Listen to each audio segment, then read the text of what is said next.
This video is going to be about my evolution as a reader.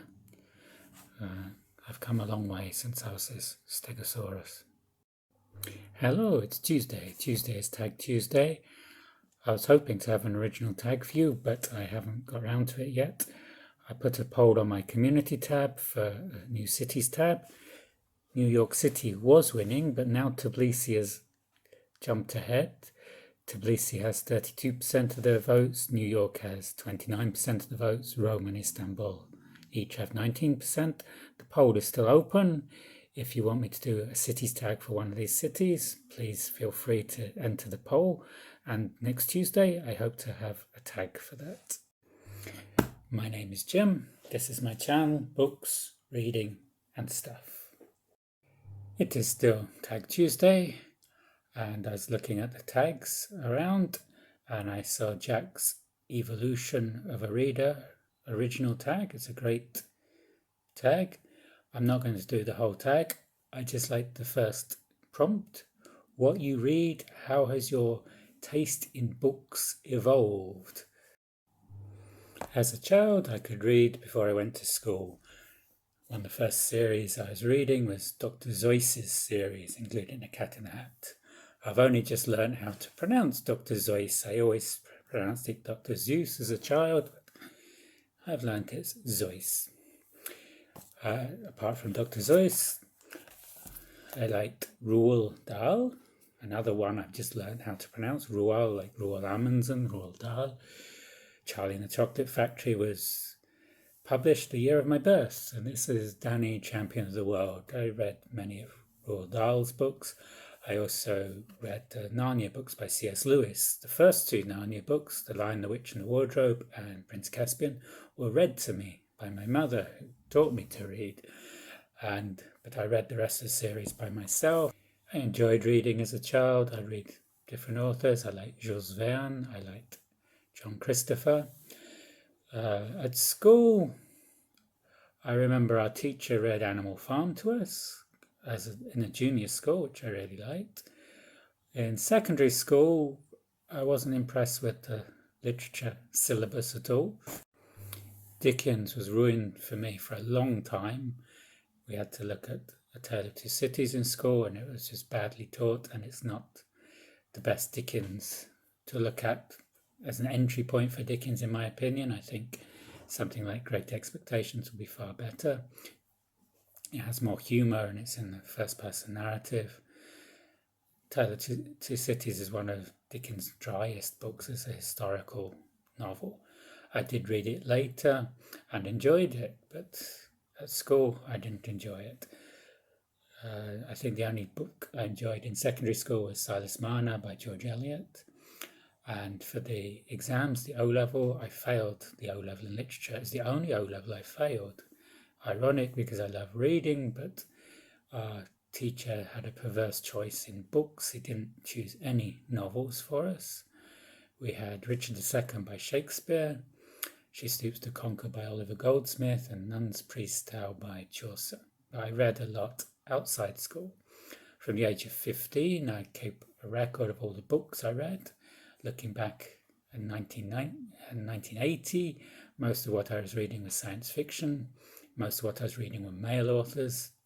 The exception was Anne McCaffrey, because she wrote the Dragon Books of Pan, which was in the science fiction genre. But the other writers I was reading were Isaac Asimov, Clifford D. Seamark, Robert Silverberg. And this would also go into horror and fantasy, James Herbert, Stephen King and Tolkien. I've moved around a lot. I've lived in different countries. In 1987, I went to Australia for 6 months, and in Australia, I rekindled my love of reading. This battered notebook has the books I read in 1990. I'll put a photo of this on screen. I see I started getting interested in Franz Kafka, read all of his unfinished novels, America, The Castle and The Trial.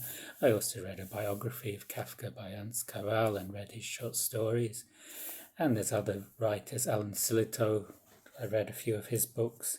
And I started Dick Francis, Neville Shute as well.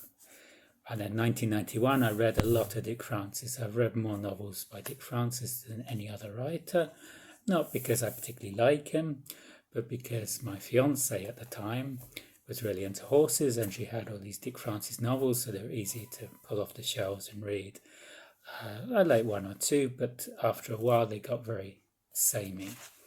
Recently, last year, I didn't read the same author twice. I read 69 books by different authors. In 1991, I moved to France. I lived in France for 6 years, and I started reading in French in 1992. The first book I read in French was Jules Verne, Voyage au centre de la Terre. I already knew this book in English, Journey to the Centre of the Earth, so I thought that was a good one to start. Then I read Le Père Goriot by Balzac. I see here it's only 254 pages. I thought it was 1,000 pages. It seemed like that. It was so boring, and it was very difficult because this was only the second book I'd read in French. But then things got better. I read L'étranger by Albert Camus, Sébastien Jaspiro, Émile Jouarre, Daniel Puret. I read a lot of French authors. I also read Agatha Christie in French. It was quite easy to follow because she has a very good plot. Some of the French authors were very philosophical, and it was difficult to follow their plots, but with Agatha Christie it's very easy to follow her plot in French. In 2000, I was back in England, and I joined a book club, and in the book club we read all sorts of different books. The book club met in the Worcester branch of Waterstones. We met once a month, and we would select a book from the selection in Waterstones for the next month at the end of the meeting. And this is where I found out about Orhan Pamuk. We read Snow, and it got me back into Charles Dickens. We read Great Expectations, and I love Great Expectations. Now I'm trying to read all of Dickens' oeuvre. I'm currently reading Bleak House. I'm over halfway through Bleak House. It should be finished by the end of November. And I've read Bleak House will be the 12th of the 15 novels that Dickens wrote that I've read. 2009, I moved to Georgia, where I'm living now. And in Georgia, in my first years here, I read a lot of classics. There are not a lot of English books available, not contemporary English books available, or not at a reasonable price. So I was reading a lot of classics because that was what was available. And I joined a group called Tbilisi Book Swap. I've made a video about that. I'll link that here.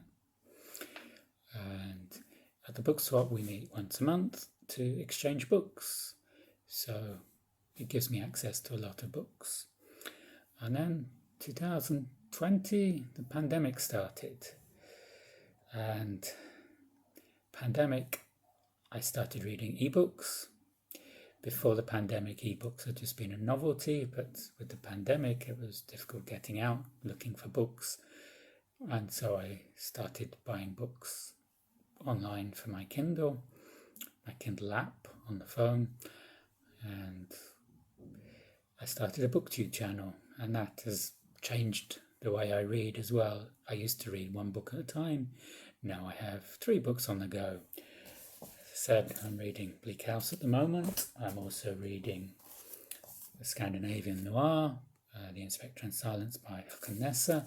And yesterday I finished the epic fantasy Peace and Turmoil by Elliot Brooks, who is a booktuber.